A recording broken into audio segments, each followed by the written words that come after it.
A partir de este momento, En Perspectiva propone La Mesa Verde. Una discusión que nos conecta con el futuro de nuestro país y el planeta. Es una presentación de Enkel y Arboreal, promotores en el desarrollo de la construcción con madera en el Uruguay, y BBVA para su programa de puntos en sus tarjetas de crédito. Cuando ustedes van a la playa o cuando caminan por la costa, ¿se ponen a pensar sobre la importancia que tiene ese ecosistema? ¿Se ponen a pensar en la fragilidad que lo caracteriza? En Uruguay hay playas que están en una situación crítica, e incluso algunas son ya irrecuperables, lo que implica impactos ambientales, pero también económicos, por la pérdida de valor turístico o inmobiliario. Esta situación se explica en parte por fenómenos globales como el cambio climático, pero también por acciones prevenibles, evitables, como la construcción de infraestructuras sobre las costas. ¿Cuál es la situación de las playas, las costas, las dunas? ¿Qué soluciones posibles existen para atacar estos problemas? De eso es que vamos a discutir en los próximos minutos en una nueva edición de La Mesa Verde. Les presento a quienes nos acompañan en esta ocasión. Adriana Brenta, arquitecta, presidenta de la Comisión de Fomento de Punta Colorada, un lugar donde la playa se encuentra en estado crítico. Adriana, bienvenida. Bienvenida. Estás allí mismo, ¿no? ¿Estás en Punta Colorada, Maldonado? Soy Brena de apellido. ¿Qué dije? Brena. Brenda. Bien, Brena. Pero está bien. No. Vivo en Punta Colorada y trabajo en Punta Colorada. Soy arquitecta y trabajo.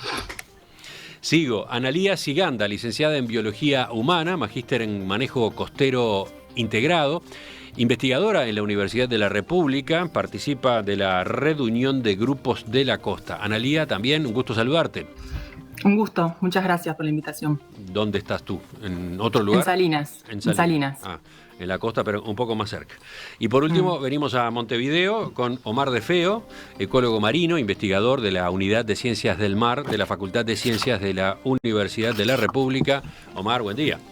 Gracias, Emiliano, buen día y gracias por la invitación. Bueno, ustedes irán viendo quién responde cada pregunta o cómo se complementan en las preguntas, pero me parece importante ver en primer término algo bien elemental. ¿Por qué hay que cuidar el ecosistema costero? ¿Qué valor tiene desde el punto de vista ambiental? Levante la mano el que arranca. Omar. Sí, durante muchos años se pensó, las playas no son pila de arena.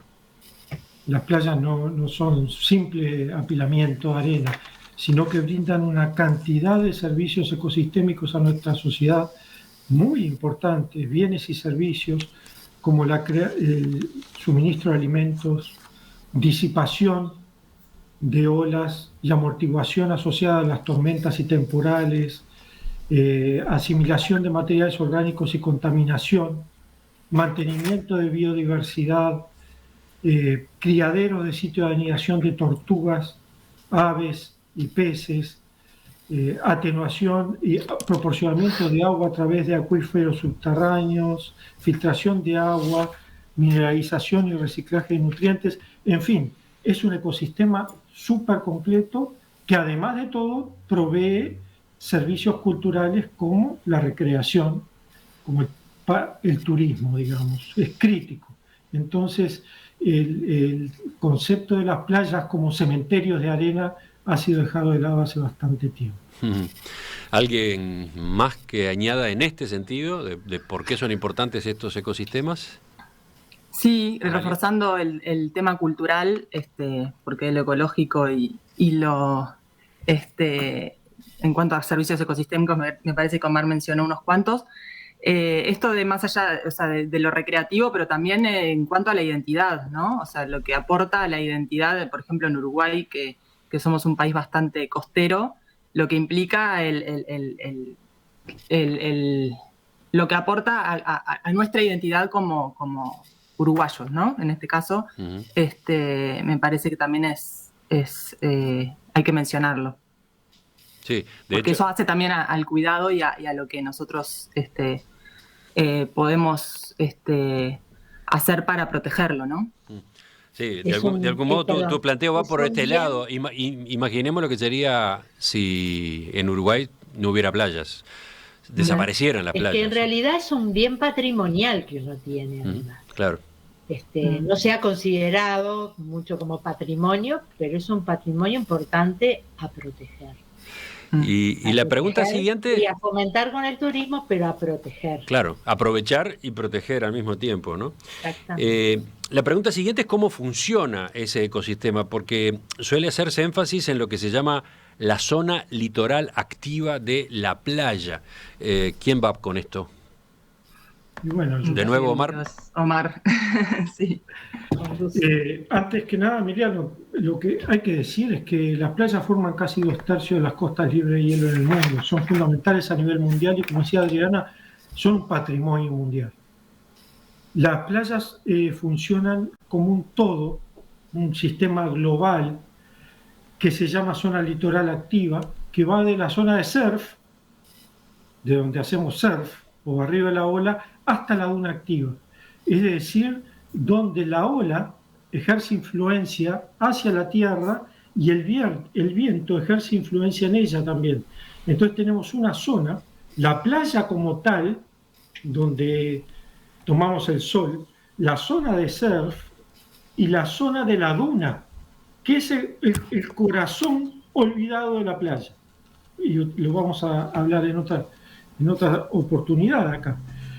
El impacto que causamos entonces al funcionamiento de esa zona litoral activa, que es un todo geomorfológico, es muy importante. Y si afectamos una zona como la duna, afectamos a toda la playa como tal. Vamos a llamarlo en términos genéricos la playa, pero ese es el funcionamiento de la zona litoral activa. A ver, un ejemplo. Si afectamos la duna, ¿qué pasa? Si achatamos la duna, si cortamos la duna, ¿cuál puede ser una de las consecuencias? Nada más como ejemplo. Cortar la duna, el mar entra, la duna no para el mar y sigue de largo. Así, tan simple como eso. Uh-huh. Vos cortás, mochás la duna, el servicio que provee la duna es de atenuación de tormenta, uno de los tantos. Uh-huh. Entonces, al sacar la duna, sacás la montaña, digamos, de arena, y el presupuesto de arena entre el mar, entre la zona de la playa y la duna, se pierde. Entonces el mar sigue de largo, pasa factura, y ya lo habrás visto, ¿no? Unas cuantas veces acá en nuestra costa. Entonces, además de retener lo que es la división con la zona urbanizada, ¿no? Claro, no me metí en la zona urbanizada porque eso es parte del horror. Sí. Pero claro, el ejemplo cortito que me pedías es ese. Sigue de largo el mar. El servicio de la duna es fundamental en ese aspecto. Entonces, no solo afecta a la duna, afecta a la playa y se genera lo que nosotros decimos el colapso de la playa. Uh-huh. Sobre esta dinámica de la franja costera, Analía, Adriana, ¿algo más? Sí, otro ejemplo es la fijación con vegetación no costera o no adecuada o no nativa, que eso también impide el transporte de sedimentos, que es la voladura de arena, por ejemplo, para recuperar luego una tormenta lo que es la playa, entonces la parte más cercana al agua. Y bueno, eso como creo que uno de los problemas más de más décadas que tenemos es eso, la fijación de la duna de distintas maneras que no favorece al movimiento de sedimento que es necesario para en esta dinámica compleja costera que es en permanente movimiento, no es algo fijo. Entonces, justamente sí. El acercarnos cada vez más al agua con estructuras fijas o con vegetación no adecuada hace que no funcione como debería. Ahí está, ese es otro ejemplo, ¿no? Otro ejemplo de alteración, de interferencia. Nosotros, Adriana, en particular, que tenemos algunas instalaciones, no tenemos muchas instalaciones fijas, como son paradores, pero ese es un elemento que también sobre la faja costera, la instalación de y pavimentación de determinados sectores, de vertir también efluentes. Nosotros en particular tenemos una organización que hace recuperación de animales, supuestamente, y vierte gran parte de todos los fluidos hacia la costa. Y eso genera también ahí, en una propia bahía, y en la propia bahía de Punta Colorada también genera problemas. Ahí estás hablando de toda una contradicción o una paradoja, ¿no? Sí. Una organización ambientalista Sí. con su actividad impacta negativamente en la franja costera. Exactamente. Bueno, vamos teniendo una idea entonces de la complejidad del asunto. Vayamos al diagnóstico entonces. Esto que les voy a pedir obviamente es muy ambicioso, porque estamos hablando de cuántos kilómetros de costa y qué tipos de costas, pero ¿cómo describen la situación de las costas en Uruguay? Omar, ¿te vas a referir solo a las costas atlánticas y del Río de la Plata o vas a hablar más en general? No, bueno, a nivel mundial sí, los estudios que hemos hecho, publicados recientemente, hablan de que un alto porcentaje de las playas en el mundo están en un proceso de erosión continua. O sea que el problema de erosión de las playas a nivel mundial también se traduce a nivel local. Eso lo que quiere decir es que ese presupuesto de arena que te decía hoy, la remoción de arena es superior al depósito de arena. Y por tanto eso va llevando a una pérdida de la playa y a la invasión del mar, destruyendo todo lo que encuentra a su paso. Hay diversos factores que generan esa fuente de erosión, incluyendo lo que decíamos, el cambio climático, que ya está súper documentado, el incremento del nivel del mar y el endurecimiento costero. ¿Cómo se traduce eso en los cambios en las playas de Uruguay? Muy variable, dependiendo de la orientación, del grado de intervención, pero hay playas en estado crítico, como en Montevideo, la Playa Brava. Muchos de ustedes no se acuerdan, yo soy más viejo que ustedes, y en la Playa Brava, entre La Honda y Malvin, había un cine. Ah, claro, sí, por supuesto. Sí. La Playa No Brava. no solo había un cine. En la Rambla de Malvin, sí, claro. Claro, había una tribuna. Tribuna, sí. Yo fui al liceo enfrente. Y ver las películas, digamos. Eso es todo lo contrario a lo que debe hacerse en un esquema actual. El endurecimiento costero, la generación de una rambla que será patrimonio, pero que no fue concebida en su momento con los conocimientos que tenemos en la actualidad, genera un estado de situación muy grave. Ese es un ejemplo. Así que entonces, esa parte de playa específica está en vía de extinción. De hecho, se hizo la demolición de la estructura que había ahí. No hay más duna, hay un caño duro ahí que se ve, la playa desaparece, cada vez hay menos ancho de playa para disfrutar, y con los embates del mar, ese efecto se va viendo en alguna parte de la playa de Carrasco, ese efecto se ve en la parte de Truil, esos efectos de incremento de nivel del mar con endurecimiento, lo cual a nivel mundial le hemos llamado como coastal squeeze, o sea, endurecimiento costero, se da en Piriápolis, es en el centro de Piriápolis, donde no hay duna, recordemos, en Costa Azul, en La Paloma, en Aguas Dulces, donde las casas se han vuelto como fortalezas llenas de bolsas de arena o de endurecimiento con piedras que genera ese efecto. En Arachaña, que no querría hablar de vías de extinción, pero en situación muy preocupante, Arachaña, Antoñópolis, donde hay una extracción ilegal de arena impresionante. En José Ignacio, Santa Mónica, donde algunos temporales generaron que la playa se acercara a la carretera. En Portezuelo, Solanas, donde la fijación de dunas por jardines hermosos, entre comillas, y la negación por el desvío hasta aguas subterráneas o residuales hacia la playa, han destruido parte de esa playa maravillosa que era Solanas, donde hasta había almejas, cuando yo era chico, y ahora no hay nada. En Punta Colorada, ni que hablar, Adriana va a hablar mejor que yo. En La Coronilla, que por una obra ingenieril nefasta en la época de la dictadura, el canal Andreoni, que se amplió en esa época, se generó un colapso del sistema donde La Coronilla era un balneario de lujo a nivel nacional, con hoteles 5 estrellas, en fin, y Barra del Chuy, en donde algunas zonas, por haber construido cerca de las dunas, hemos tenido documentos cercanos, hemos ido al campo hace poco y hemos visto algunas casas cercanas a las dunas tapadas por las dunas, por el movimiento natural de la duna como parte de la zona litoral activa. Uh-huh. Sí, por acá para...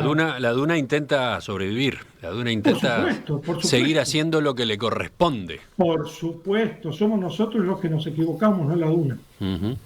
Vayamos al caso concreto de Punta Colorada. Te escuchamos a ti, Adriana.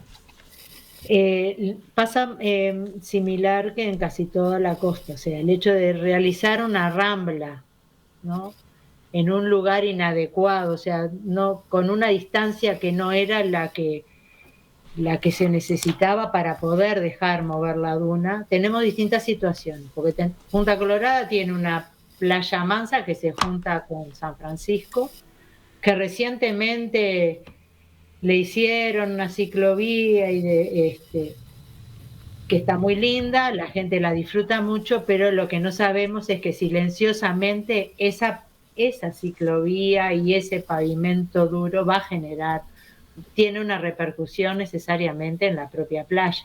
De hecho, hoy todas las aguas residuales de la propia Rambla no tienen un filtro y van van directo a la playa, a una cañada que desemboca en la playa.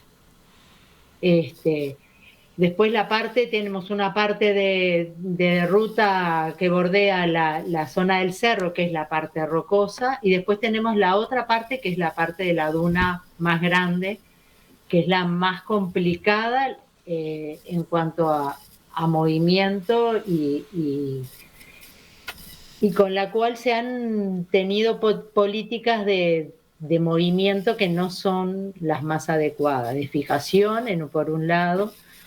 En un sector hicieron fijación con ramas. Una parte pensamos que algo se había controlado, pero claramente con el primer temporal que hubo la calle quedó totalmente tapada por la duna. Entonces, una de las cosas que con la comisión siempre planteamos, cuando le planteamos en el 2006 una propuesta de desarrollar un plan de ordenamiento de Punta Colorada, porque era desviar o sea, que la Rambla fuera desviada, o sea, llegar hacia Punta Negra con un peine desde adentro y no bordeando todo, tratar de esquivar el sector de la duna viva. Ahí estás metiéndote ya en alternativas, en soluciones, en formas de enfrentar estos problemas, de corregir para el futuro. Capaz que pero el otro problema que tenemos en particular en Punta Colorada, y es en general creo que en todos lados, en todo Maldonado, es el tema también de la deforestación. Se ha generado digamos, con el tema de las construcciones, una deforestación impresionante, no se ha mantenido no hay un control de la forestación, y eso ha generado que gran parte de la playa mansa esté siempre húmeda. Uh-huh. Es un humedal. El primer tramo de la playa mansa no tiene arena, casi que no tiene arena seca en estos últimos años. Lo cual, por lo que nosotros hemos estado leyendo, no es que no haya una normativa, porque la propia Intendencia de Montevideo la Junta Departamental tiene un decreto basado en la ley forestal, que es una ordenanza para lo que es el bosque costero urbanizado del departamento. Pero es una ordenanza que está muy bien detallada justamente para poder promover y mantener la densidad forestal. Y no solamente tiene el tema de la densidad forestal, o sea, está aparte como muy bien desarrollada, porque tiene todo un tema de control, supuestamente que tendría que existir, una reglamentación de aumento de forestación y una parte de educación y difusión de la propia, de la importancia. La normativa existe. La normativa existe. La pregunta es qué pasa, ¿por qué no se la aplica? Lo que no hay es no hay un cumplimiento de la normativa, digamos. Bueno. ¿No? Vamos a completar esta parte con Analía ahora sobre el diagnóstico. Entonces, ¿algo que tú incorpores? Que hay muchas playas que tienen arena mojada, o sea, ya no hay lugares con arena seca, y eso tiene que ver con cómo llega el agua, el aumento de la napa freática, como que está más cerca de la superficie, por cuestiones puede ser de drenaje, de aguas pluviales o efluentes, distintas razones, pasan en varios lugares de la costa, como por ejemplo en la Paloma Oeste. Eso por un lado. Después podemos hablar de un diagnóstico más de cuestiones que ya capaz que tocamos un poco las causas, ¿no? Bueno, todas las modificaciones que se vienen haciendo, o la falta de planificación o una planificación poco adecuada, por ejemplo, los fraccionamientos en toda la costa, sin criterios ambientales, ecológicos, por ejemplo, hacer loteos sin tener en cuenta el drenaje de las cañadas, o la consideración de las cañadas, o de cómo fluye el agua hacia la costa, los tamaños de las parcelas, la densidad que puede implicar urbanizar un territorio con parcelas muy pequeñas, que bueno, eso en algunos casos se ha intentado revertir, y en otros se mantienen los fraccionamientos de la década de los 30, 40, que tampoco contemplaban una distancia, o sea, que empezaran más allá de los 150 metros del nivel de la línea superior de la ribera, o sea, distintas cuestiones que arrastramos. Bueno, el trazado de la Ruta 10, que en este caso en Punta Colorada, ya es algo que arrastramos, pero que no sería imposible revertir. El tema es que hay que tener un acuerdo como sociedad para que determinadas cuestiones que implicaron infraestructura o derechos de propiedad, bueno, cómo revertimos determinadas decisiones que se tomaron en otra época para, teniendo en cuenta los conocimientos actuales y a su vez la realidad actual, no solamente. O sea, ya de por sí hay variabilidad climática previamente a que sucediera el cambio climático antropogénico. Esta intervención tuya fue de algún modo una sinopsis de lo que vamos a discutir ahora en la segunda parte. Me gustaría que el tema causas y después el otro, eventuales soluciones, lo charláramos enseguida. No, sobre el diagnóstico, me llama la atención que hemos hablado básicamente de Montevideo al este, pero, por ejemplo, tengo este mensaje. Digan algo de los problemas de las costas de San José y Colonia, afectadas por un espigón construido en Bocas del Cufré, dice este oyente, desde el balneario Los Pinos, concretamente. Y hay varios mensajes de este estilo. ¿Qué pasa de ese otro lado de la costa? Sí, también es preocupante. No sé si querés, Omar, aportar algo o... No, dale vos.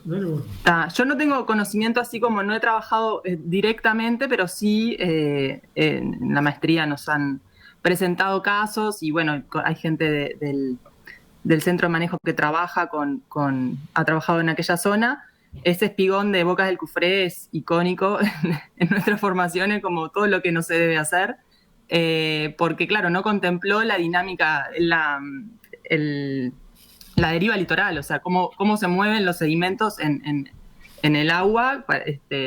Entonces, lo que hizo fue que en un lado del espigón empezó a haber cada vez más arena, y en el otro nunca llegaba la arena. Entonces, va desapareciendo la playa de un lado, y del otro lado va creciendo. Uh-huh. Eso de los espigones, y es uno de los temas que en un momento se pusieron de moda o no sé, se tomaron como ejemplo de otros países que de repente las dinámicas eran distintas y bueno, una vez que se hicieron han generado grandes problemas. En la Floresta también hay ejemplos de eso.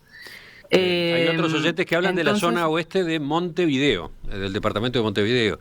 Era hermosa la playa Zabala, Pajas Blancas, año 1965 en adelante, han terminado con las dunas. Por ejemplo, había gente que vivía allí, comercializaba arena, eucaliptos, etcétera.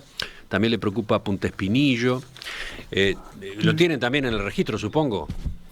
Sí, yo directamente no he trabajado allí, pero sí, no podría hablar específicamente de todas las playas del país porque no puedo, no me da la vida para todo, pero sí sabemos que hay muchos puntos de la costa en donde hay distintas preocupaciones y distintos grupos también movilizados por las problemáticas y bueno, tratando de enfocar, de hacer algo para mejorar eso. Omar, no se salva a ninguna parte de la costa, entonces, también hacia el oeste, yo qué sé, y la costa del río Uruguay también. Bueno, si seguimos así, pero el gran problema que hay atrás de todo esto es que se le ha tratado de ganar metros a la playa. Esa es una constante, claro, por todos lados. Esa es la constante por una actitud muy egoísta.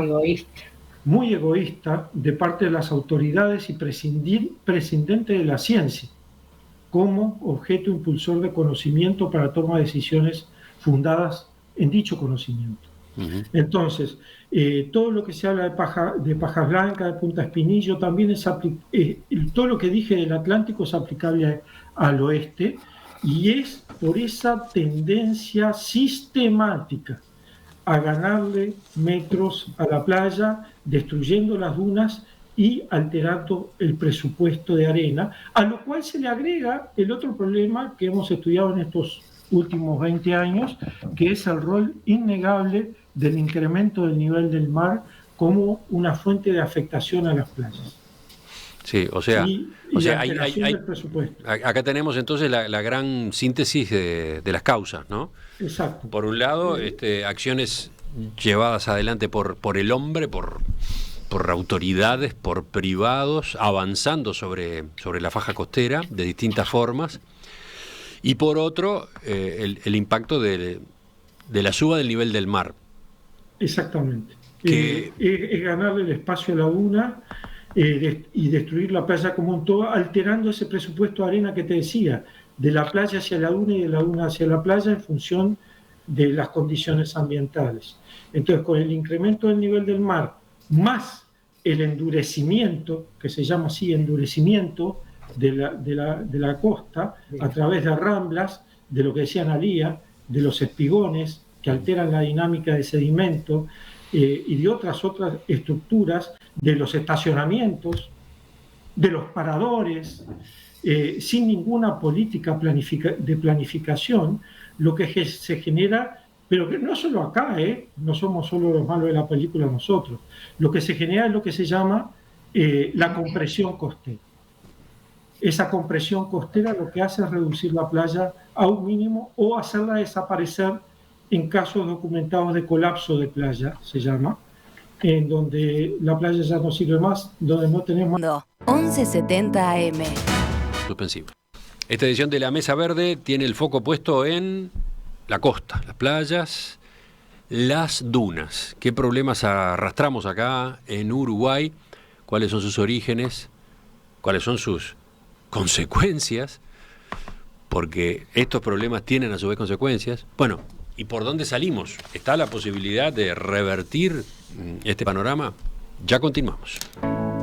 ¿Qué importancia le dan ustedes a las playas, las costas, las dunas? ¿Saben que acá en Uruguay varios de esos lugares están en situación crítica? Que hay algunos incluso ya catalogados como irrecuperables.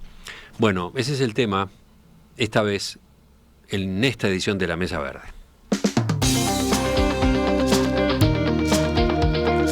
Nos acompañan la arquitecta Adriana Brena, la licenciada en Biología Humana Analía Siganda y el ecólogo marino Omar De Feo. Hace unos minutos estábamos con el diagnóstico, un largo diagnóstico y de todos modos incompleto. Algo aparecía ya en cuanto a las causas. ¿Qué les parece si dedicamos unos minutos por lo menos a eso, a resumir por qué motivo tenemos esta degradación en la faja costera en tantos lugares de nuestro país? ¿Quién empieza con esa parte? Analía, que ya había despuntado en esa dirección. Sí, en realidad quería como agregar algunas cositas que no quedaron en la otra sección, que hablamos sobre cuestiones más de erosión de la costa, como esta desbalance entre lo que entra y sale de arena, y que eso puede estar causado por distintos motivos, algunas presiones antrópicas y otras que son más naturales o causas que van más allá del sistema que estamos tratando, como por ejemplo el aumento del nivel del mar, que es un problema global. Entonces, quería agregar algo que no mencionamos, que es la contaminación en general. Puede ser contaminación por descarga de efluentes no tratados o por químicos, no sé, de uso en tierra, para producción o lo que sea, industriales. Y también el aumento de la cantidad de nutrientes en el agua, que puede ser también debido a fertilización o tratamiento por descarga de efluentes no tratados, que eso también viene siendo otro de los problemas que está causando una alteración una degradación de los ecosistemas, y que también genera impactos en el bienestar humano, ¿no? Uh-huh. Quería agregar eso.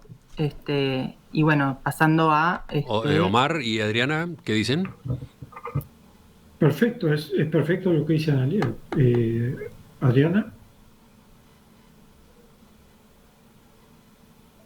¿Estamos sin micrófono ahí? Me había dejado sí. sin volumen.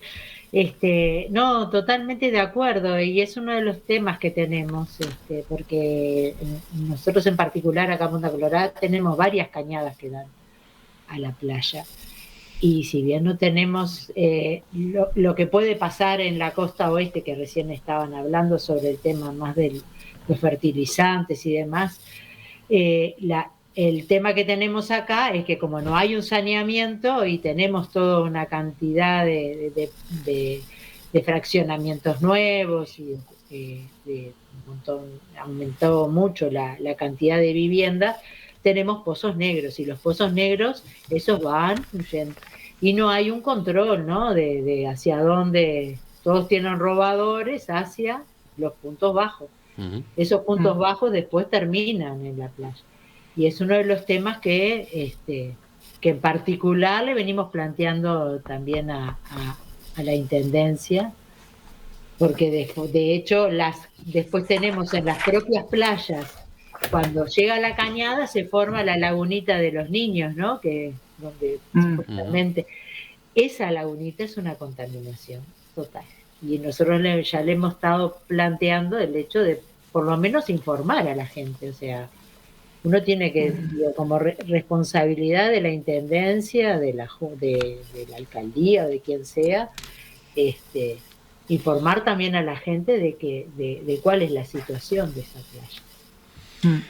Sí, capaz que eso ya nos conecta con las causas, ¿no? Con lo que decía Adriana de esto, de la falta de planificación o una planificación no integral, o sea, se hacían los fraccionamientos, pero no se pensaba, se diseñaban los fraccionamientos, pero no se pensaba en cómo iba a ser el tratamiento de efluentes o la canalización de pluviales o distintas cuestiones que después impactan cuando la gente se va instalando, va construyendo sus casas y residiendo. Bueno, todos esos impactos acumulativos no fueron previstos.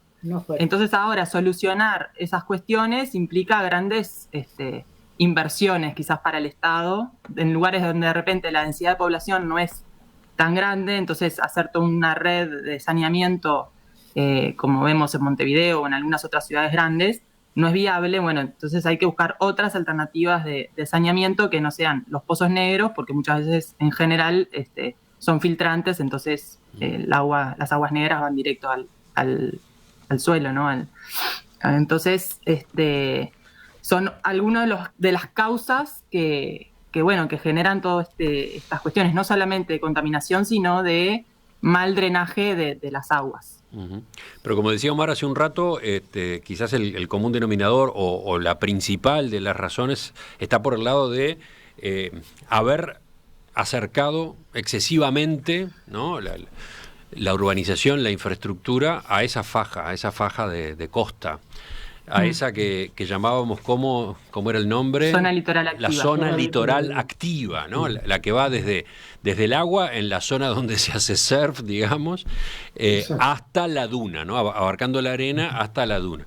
Haber invadido esa faja. Y quizás el ejemplo, no sé cómo llamarlo, más gráfico, más contundente, por lo contradictorio además, es el de Piriápolis, ¿no?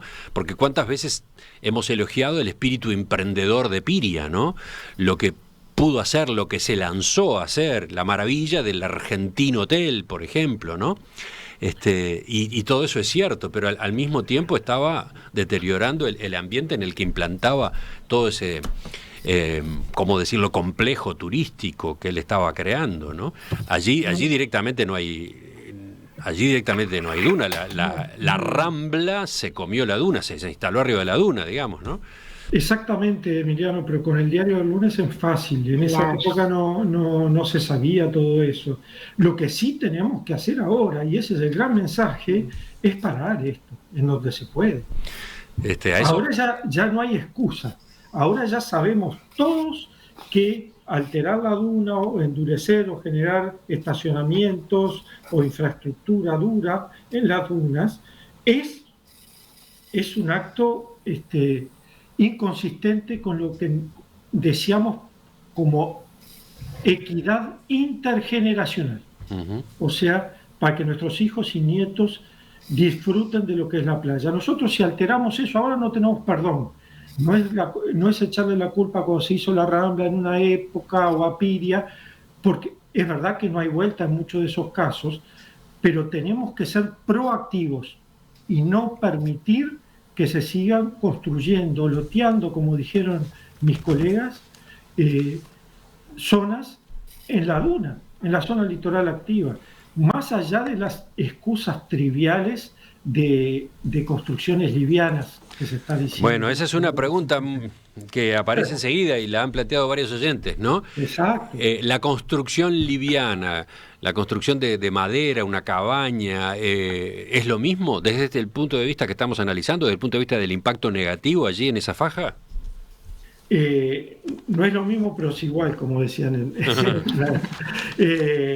Porque hay un efecto en cascada de construcciones que van a atenuar esa dinámica costera. Se ha demostrado en otras partes del mundo que la construcción liviana es una mera excusa para seguir entrando y atacando la duna. Por tanto, hay que tener mucho cuidado con eso. Hay que tener, como decía Analía hoy, mucho cuidado, Adriana, con las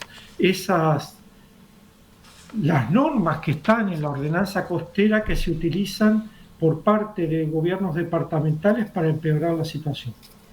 Entonces yo creo que en nuestro caso y en todo lo que se ha demostrado a nivel mundial, estoy de acuerdo con esa inquietud por parte del oyente, y la idea es a nivel mundial y ya en consenso mantener intacta la zona litoral activa. Uh-huh. Ahora, ese es el gran mensaje. ¿Cómo se hace? Porque, a ver, yo mencionaba recién el ejemplo de Piriápolis, pero podemos empezar por el de Montevideo misma, ¿no?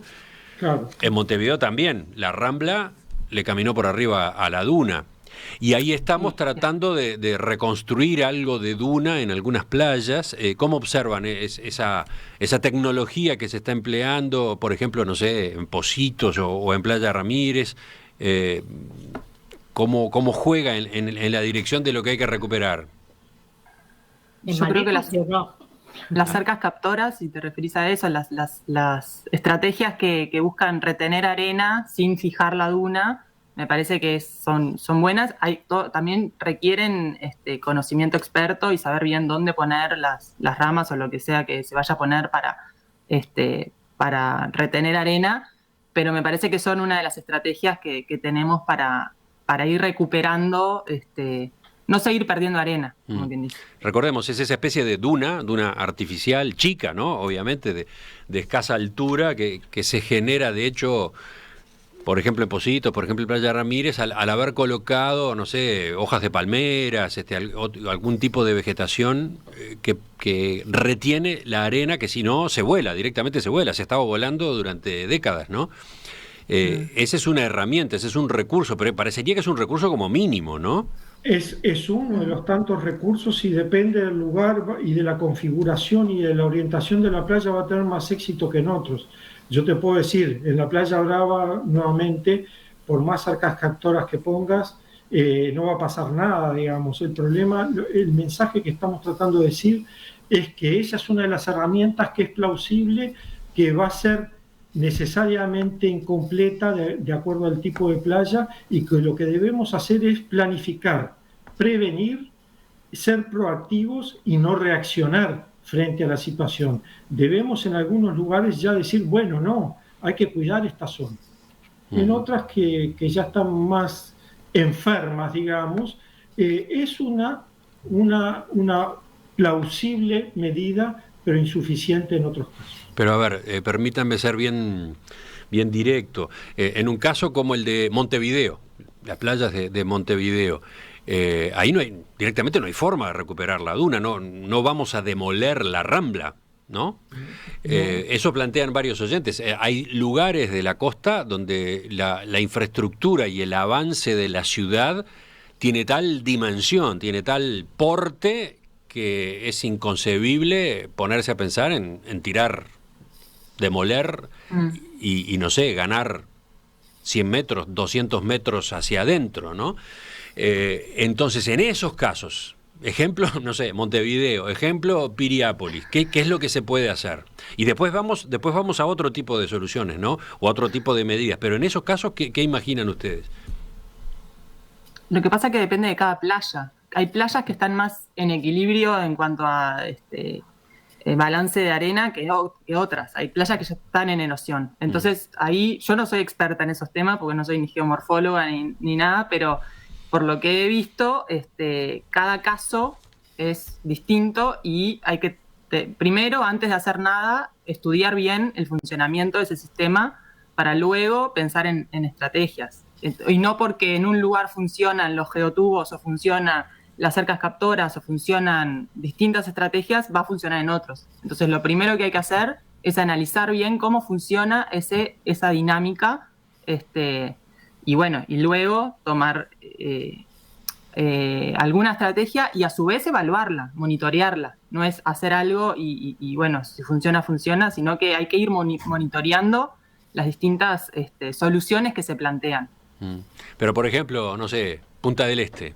Ustedes hablaron hace un rato de paradores colocados arriba de las dunas. Punta del Este es un ejemplo de eso, ¿no? ¿Qué hay que hacer? Hay que sacar esos paradores, hay que sacar los estacionamientos que se hicieron sobre dunas en Punta del Este. Siempre que sea posible, sí. Esa es mi respuesta. Sí. Sí, señor. Sí, señor. Eso es lo que debe hacerse. Aparte, en general están en dominio público, ¿no?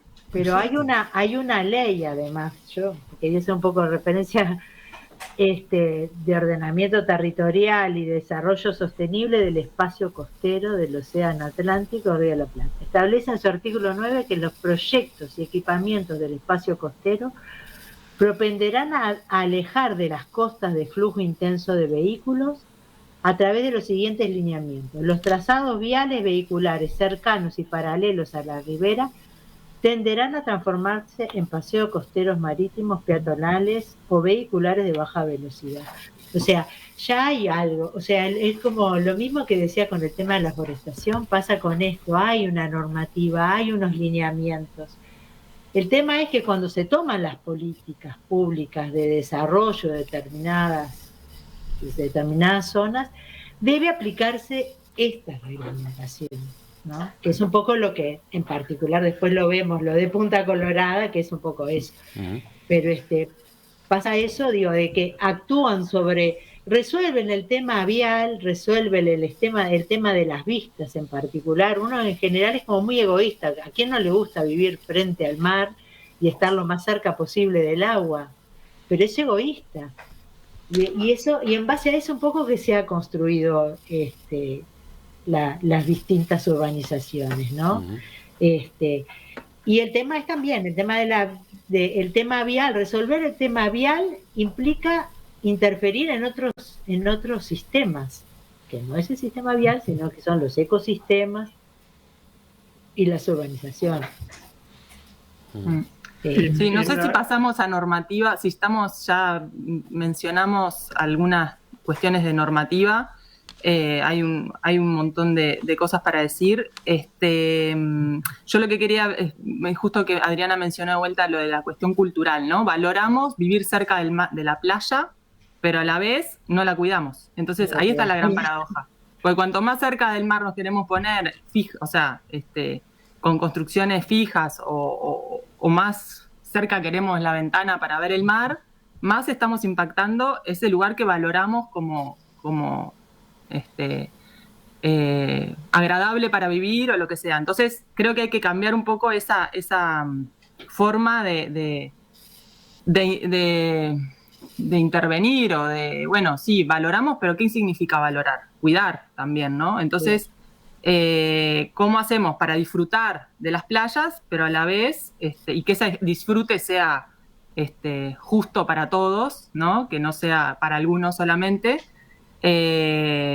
Y bueno, le damos una sustentabilidad que nos permita no solamente a nosotros disfrutarlo, sino también a las futuras generaciones. Uh-huh. Sí, ese conflicto es muy interesante, es apasionante, ¿no? Tenemos entre los oyentes varios testimonios de personas que justamente aman un lugar, ¿no? Un determinado lugar de la costa, y mencionan ejemplos concretos. Yo desde chico voy a tal sitio, pero en estos 20, 30 años ha ido deteriorándose.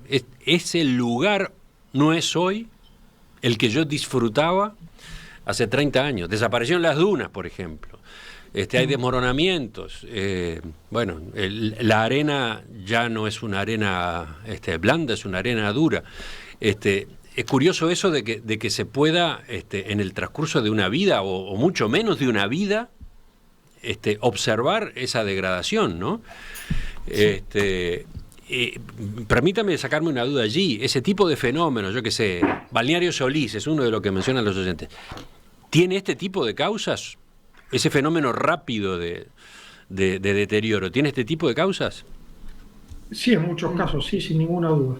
Sin ninguna duda, como decíamos hoy, es un proceso de múltiples factores actuando en forma sinérgica, que va desde la urbanización, desde la contaminación, el incremento de la escorrentía, y unido a efectos de cambio climático. Eso lo que genera es arena húmeda, compacta, pérdida de dunas, pérdida de calidad, pérdida de servicio ecosistémico, pérdida de valor de identificación, identidad cultural. Sin ninguna duda. No, pero es impresionante eso de que la misma, es impresionante eso de que la misma persona que lo está disfrutando a lo largo de los años ve cómo su presencia allí afecta al lugar, ¿no? Estoy exagerando un poco, pero digo, no, pero sí pasa. Sí. Es esa persona más la persona del lado, más del otro, más el conjunto, más la población, bueno, todo. Es que eso es lo que lleva muchas veces a los grupos o de gente que vive cerca de las playas, o de turistas, pero que tienen fuerte arraigo a determinados lugares, se movilicen para hacer algo para que los impactos sean menores. Uh-huh. A veces, sí. Por eso también hay grupos que proponen planificaciones alternativas que mejoren, que cambien las formas de habitar que estamos teniendo para disminuir un poco los impactos, ¿no? Propuestas hay un montón. El tema es poder dialogar con los que en última instancia toman las decisiones. Omar, ¿qué ibas a decir? No, claro, que otro ejemplo que vos habrás, dos ejemplos, porque Suelo estaba lleno de almejas, había hasta una pequeña pesquería artesanal. Hoy no existe almeja, desapareció la almeja en Portezuelo, la playa está húmeda. La Coronilla era uno de los balnearios más importantes de Uruguay, con 5 hoteles 5 estrellas. Está destruida por el endurecimiento aunado a la obra del canal Andrioni, etcétera. Y eso ha generado un colapso no solo ecológico, sino social, con desempleo, con pérdida de identidad. Entonces, esto lo estamos viendo efectivamente en nuestras vidas. No nos lo contaron. Ujú. Entonces, lo que decía Analía es fundamental, y ahí surge la ciencia como patrimonio nacional. Ahí surge la ciencia como soberanía. Ahí surge la ciencia no como imposición de conocimientos científicos y como dueños de la verdad y ámbito de saber absoluto, único e incuestionable. No debe ser así. Precisamente como decía Analía, y bueno, yo lo he desarrollado en estos 40 años de investigación, la percepción de la gente, el conocimiento tradicional, se le llama conocimiento tradicional, la ciencia participativa, lo que se le dice la ciencia del ciudadano, como apoyo a la toma de decisiones. Las comisiones de vecinos juegan un rol fundamental en nuestra ciencia. No es top-down, digamos, no es una imposición de que me hable en la televisión diciéndome lo que tengo que hacer. Acá no, es precisamente todo lo contrario. Es la actitud ciudadana como un baluarte para tomar decisiones que nos permitan mejorar esta situación grave. Yo aprendí mucho de los pescadores, por ejemplo. Los pescadores fueron, cuando yo tenía 18 años, me dijeron, está pasando algo con los cambios de vientos, con el incremento del mar. El conocimiento ciudadano es fundamental a la hora de desarrollar eso que decía Analía, ciencia. Y esa ciencia ciudadana es fundamental para la toma de decisiones. Ahora bien, si no hay esa interfase ciencia-política falla, y donde los políticos sigan pensando y las intendencias en el loteo de zonas sensibles, desconociendo las normas, estamos perdidos. Por eso la actitud ciudadana es clave y es un patrimonio a tener en cuenta. Enseguida les propongo que terminemos mirando al exterior. Por ejemplo, consultan algunos oyentes, ¿pasa en todos los países que tienen costa? ¿Esto que estamos describiendo se da ineluctablemente? Pregunta número 2, ¿qué ejemplos exitosos de recuperación hay justamente en otras partes del mundo? Estaba mirando entre los mensajes de los oyentes uno que proponía: deberíamos tener un GACH medioambiental ya, ¿no? Pero otros dicen, maravillosa, muy interesante esa idea del GACH, de la ciencia ciudadana que manejó Omar de Feo en el final del bloque anterior, ¿no? En 2 palabras, Omar, ¿cómo es lo de la ciencia ciudadana? Es lo que hemos desarrollado con los pescadores, es la cogobernanza de los recursos naturales. La ciencia natural, la ciencia ciudadana es, por ejemplo, la liga de fomento, los grupos de interés, a la orden en la hora de la toma de decisiones, participando activamente con el gobierno para discutir y consensuar medidas que sean de relevancia y donde los usuarios sean tomados en cuenta. Así como los pescadores artesanales con quienes trabajamos son quienes saben más, repito, yo aprendí con ellos. Ellos son los que ayudan a tomar decisiones informadas. Esa ciencia tiene tanto valor como la ciencia generada en un escritorio o en el campo. Esa ciencia tiene aún más valor porque surge de las problemáticas que sufren los vecinos todos los días. Esa ciencia tiene más valor porque es el ejercicio pleno de la democracia participativa y no en el papel. Perdón, yo iba justo, me quedé con lo último que había dicho Omar, y es justamente eso, que es importantísimo la vivencia y lo que uno ve en la diaria de los movimientos, de lo que pasa en cada lugar. Y eso lo sabe la gente que vive ahí. O sea, el científico planifica, estudia, pero es importante saber eso. Y por eso existen hoy, por suerte, existen los grupos de la costa. De hecho, hay un movimiento, una agrupación importante de todos los grupos de la costa, de todas las instituciones que están relacionadas. Y el tema es que lo que es importante es que las autoridades que deciden las planificaciones estén atentos y estén con los oídos abiertos para escuchar esas propuestas. Que es un poco en particular lo que nos está pasando ahora, a nosotros en particular en Punta Colorada. No tenemos un interlocutor, no tenemos con quién intercambiar, no tenemos quién nos reciba nuestra... O sea, algunos... El alcalde nos ha recibido, el alcalde de Piriápolis nos ha propuesto, le pareció una propuesta excelente la nuestra, porque no es un proyecto, hicimos una propuesta.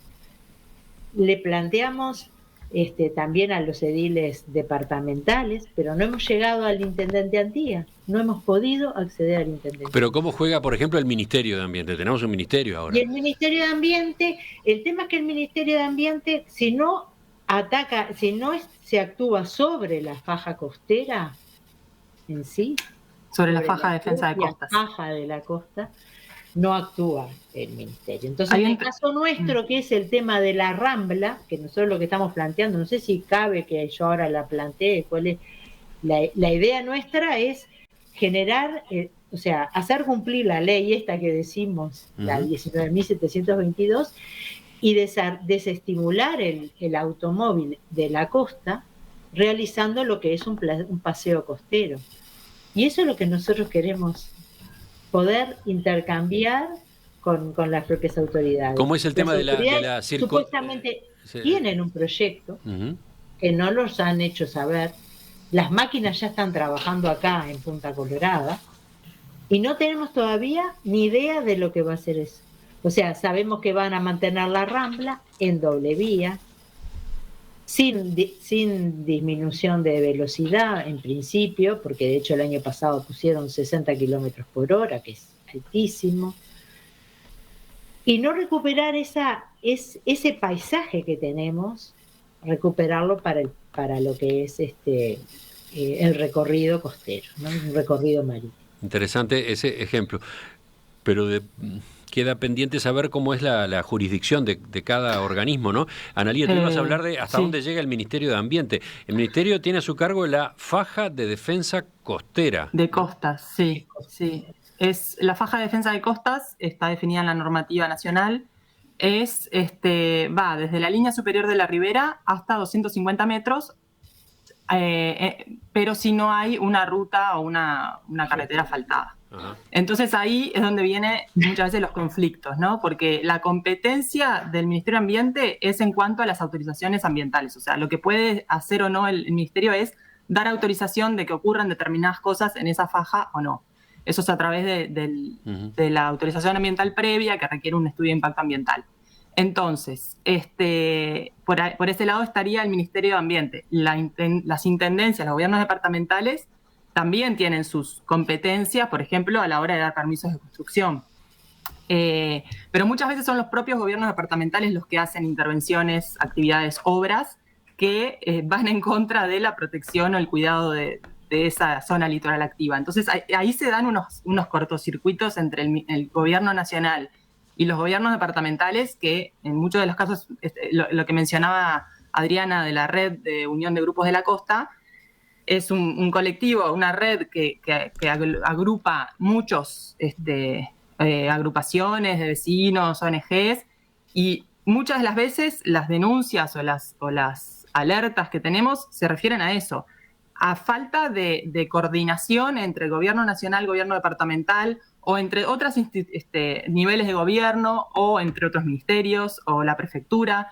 Entonces, una de las grandes complejidades a la hora de gestionar la costa es esto de las distintas competencias, superposición de competencias, de jurisdicciones, hasta dónde va la autoridad de unos o de otros, y muchas veces eso lleva a que uno se lava en las manos y le pasan la pelota a otros. Entonces, los ámbitos de diálogo donde todas esas actores se sienten en una misma mesa a tomar una decisión sobre qué hacer en determinado ámbito son muy escasos. Entonces, no solamente tienen que participar las distintas autoridades competentes, sino también la sociedad civil y la academia, porque es justamente en Uruguay tenemos mucho conocimiento, muchos investigadores directamente vinculados a la costa, o sea, temas costeros. Entonces tenemos que aprovechar todos esos, esa experiencia en esta línea que mencionaba Omar del diálogo de saberes. O sea, no es que valga más el saber científico con respecto al saber, al conocimiento tácito de las personas que habitan un lugar, sino que lo que importa es el diálogo y también incorporar la visión de la gestión. Claro, cuando al momento de tener que tomar decisiones, se ponen en la balanza distintos temas. Hay que evitar que el tema, los aspectos económicos sean lo que prime en esa toma de decisiones, porque así nunca vamos a poder tomar decisiones que nos aseguren que a mediano o largo plazo la costa sea sustentable. O sea, porque además las decisiones que toman, en primer lugar, digamos, el interés económico o el interés inmobiliario, turístico, pueden tener, digamos, ese tipo de consecuencias beneficiosas en el corto plazo. En el mediano y largo plazo pueden terminar siendo al revés, ¿no? Un tiro en el pie. Y hay cantidad de ejemplos de ese tipo de evoluciones, ¿no? Claro, el concepto de equidad intergeneracional se está dejando de lado. No puede permitirse que, debido a cambios en la normativa, donde en el 2008 el gobierno obligó a cada departamento a zonificar y crear sus propios planes, que en aras de la construcción de proyectos declarados de interés departamental se cometan asesinatos en la playa, desde ese punto de vista. Te dejo picando otra, como dijo Adriana, la Liga de Fomento de José Ignacio, por suerte trató de detener un emprendimiento de lujo, Costa Garzón, Casa de Playa, un emprendimiento privado al este de la playa de Brava de José Ignacio, donde se proyectaban lotes de 1,6 millones de dólares en zonas, en manzanas catastralmente críticas, en ecosistemas definidos por la propia normativa como sensibles. Y ahí es donde entra en juego la ciencia ciudadana. Ahí es donde lo que decía Analía, que la conjunción de saberes por encima de intereses privados y coyunturales de corto plazo, de tipo político, sea relegado frente al conocimiento y la participación activa de toda la sociedad, como un mecanismo científico para la generación de conocimientos fundados para impedir este tipo de arbitrariedades de corte político, empresarial y económico de corto plazo. El tiempo ya se nos fue, en realidad. Por eso la última pregunta es a propósito de ejemplos exitosos en el mundo. ¿Dónde ha podido revertirse este tipo de anomalías, este tipo de deterioros? ¿Un caso que ustedes puedan citar en este momento?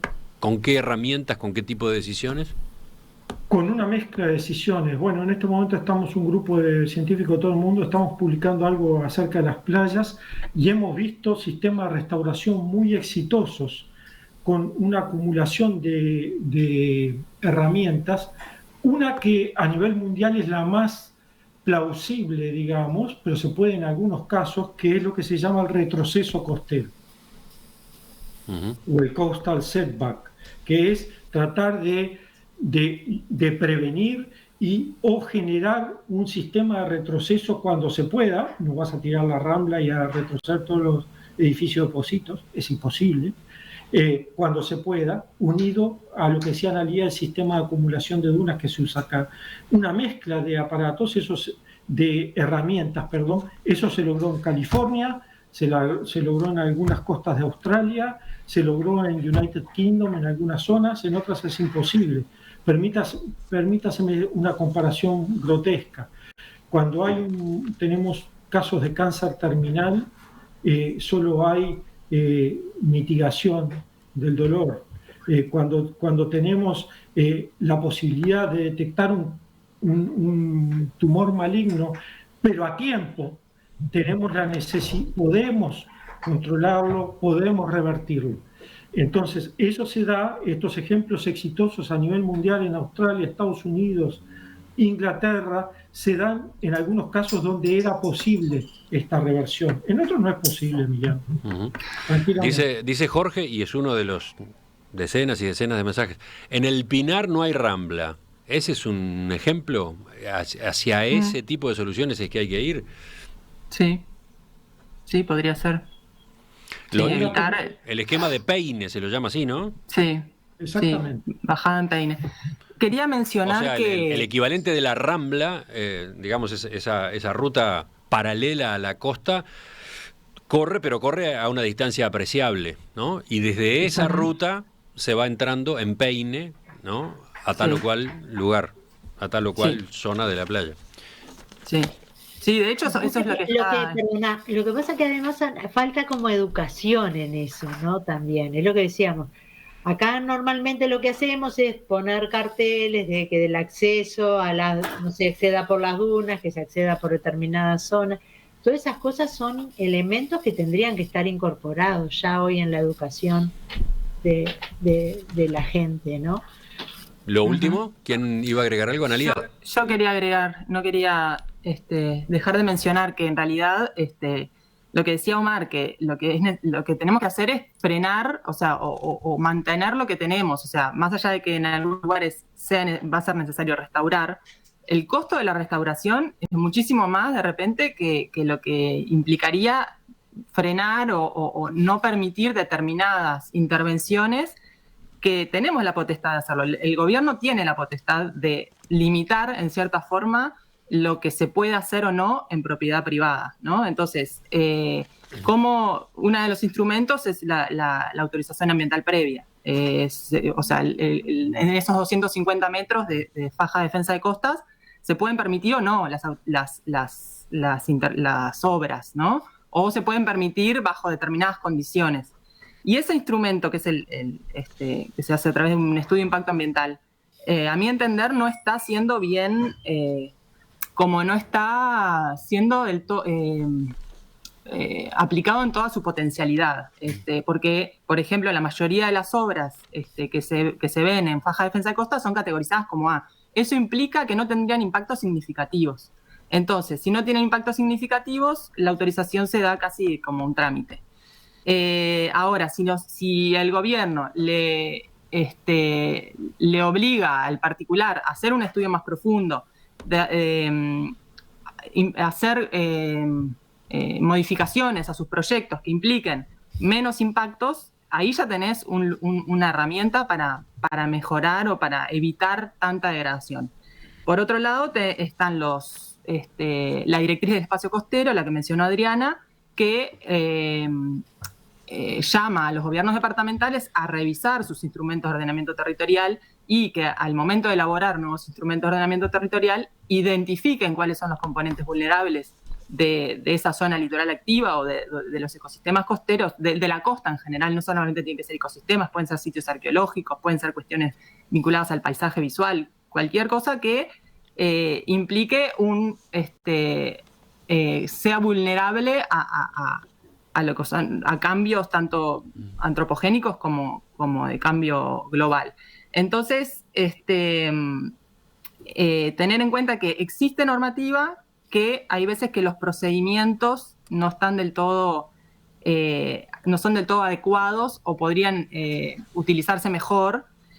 Y por otro lado, mencionar el acuerdo de Escazú, que hace referencia a el acceso a la información, la participación en temas en la toma de decisiones de temas ambientales y el acceso a la justicia en temas ambientales. Entonces, eso es un acuerdo que entró en vigor en abril, que Uruguay ratificó y que va a implicar, a mi entender, necesariamente la modificación de algunas cuestiones, tanto normativas como de procedimientos, particularmente en relación a la participación, a esto que decíamos, bueno, ¿cómo participan otros? Bueno, dejo por acá entonces y después paso el número de todas esas leyes y cuestiones.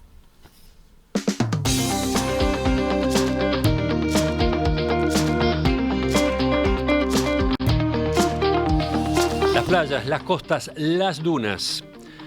Su problema y la búsqueda de soluciones. Ese ha sido el tema en esta edición de La Mesa Verde, en la que hemos contado con Adriana Brena, arquitecta, presidenta de la Comisión de Fomento de Punta Colorada, Analía Siganda, licenciada en Biología Humana, investigadora en la Universidad de la República, Omar De Feo, ecólogo marino, investigador de la Unidad de Ciencias del Mar en la Facultad de Ciencias de la Universidad de la República. Gracias a los tres. Quedan puntas para seguir explorando en próximas conversaciones, así que creo que hemos dejado el camino abierto. Muy amables, ¿eh? Muchas gracias. Y hasta la próxima. Muchísimas gracias.